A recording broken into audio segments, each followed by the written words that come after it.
শেখ হাসিনা সহ ৩ আসামির বিরুদ্ধে জুলাই মানবতা বিরোধী অপরাধের মামলায় আজ যুক্তিতর্ক উপস্থাপন শেষ করবে প্রসিকিউশন।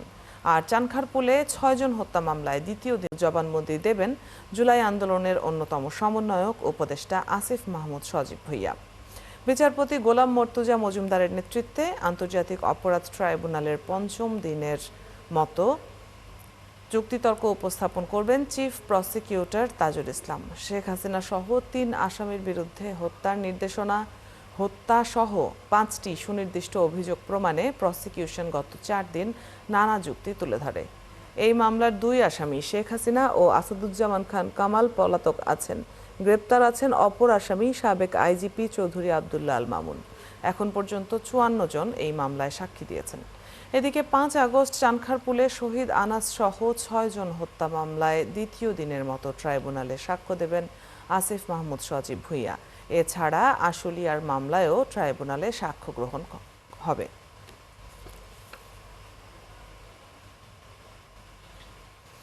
শেখ হাসিনা সহ ৩ আসামির বিরুদ্ধে যুক্তিতর্ক উপস্থাপনের খবরাখবর রাখছেন সহকর্মী সৈকত সাদিক। সরাসরি যুক্ত হচ্ছি তার সাথে।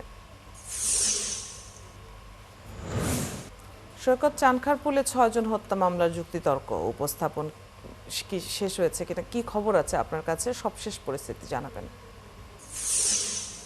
আপনি জানেন যে এই মুহূর্তে যে মামলাটি চলছে, জুলাই অভ্যুত্থানে যে মানবতা বিরোধী অপরাধ সংগঠিত হয়েছিল সেই মামলা যাকে প্রধান আসামি করা হয়েছে, যার নির্দেশনায় এই রাজধানী ঢাকা সহ সারা বাংলাদেশের ৩৬ দিনের আন্দোলনেই যে মানবতা বিরোধী অপরাধ সংগঠিত হয়েছিল, সেই ঘটনায় ক্ষমতাচ্যুত প্রধানমন্ত্রী শেখ হাসিনা এবং তার সরকারের সাবেক স্বরাষ্ট্রমন্ত্রী আসাদুজ্জামান খান কামাল ও সাবেক আইজিপি চৌধুরী আবদুল্লাহ আল মামুনের বিরুদ্ধেই প্রথম যে মামলাটি দায়ের হয়েছিল, সেই মামলায় এই পুরুষটা সপ্তাহ জুড়েই কিন্তু একদম যুক্তিতর্ক উপস্থাপন করেছেন prosecution chief prosecutor Tajul Islam.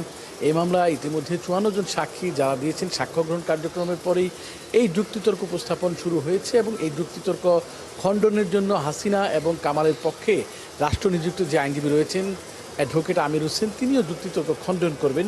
তবে আজকে যেহেতু শেষ দিনের মতো যুক্তিতর্ক উপস্থাপন শুরু করেছেন চিফ প্রসিকিউটর তাজুল ইসলামও, যেটা বাংলাদেশ টেলিভিশনে সরাসরি সম্প্রচার করা হচ্ছে এবং কিছুক্ষণ আগ পর্যন্ত যেটা আমরা দেখছিলাম, যেহেতু গতকাল পর্যন্ত শেখ হাসিনার সহ আসামিদের বিরুদ্ধে যে 5টি সুনির্দিষ্ট অভিযোগ, তার মধ্যে 4টি অভিযোগের বিষয়ে গতকাল পর্যন্ত যুক্তিতর্ক তুলে ধরেছেন। আজকে 3 নম্বর যে অভিযোগ, সেই বিষয়ে তুলে ধরেছেন এবং তিনি বলছেন যে যত মানবতা বিরোধী অপরাধ সংগঠিত হয়েছিল এই ছাত্র জনতাকে দমনের জন্য, তার সব কিছুই শেখ হাসিনা জানতেন।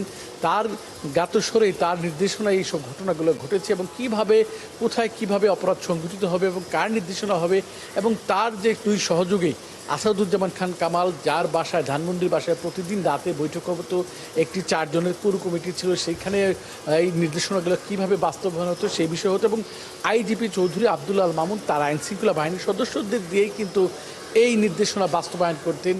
সেই বিষয়গুলো এখন পর্যন্ত তাজুল ইসলাম তুলে ধরছেন এবং তিনি প্রমাণের চেষ্টা করছেন যে এই মামলার যে 5টি অভিযোগ গঠন হয়েছে তার সুনির্দিষ্ট অভিযোগ বা প্রমাণিত হবে এবং তারা প্রমাণের জন্য সচেষ্ট থাকবেন।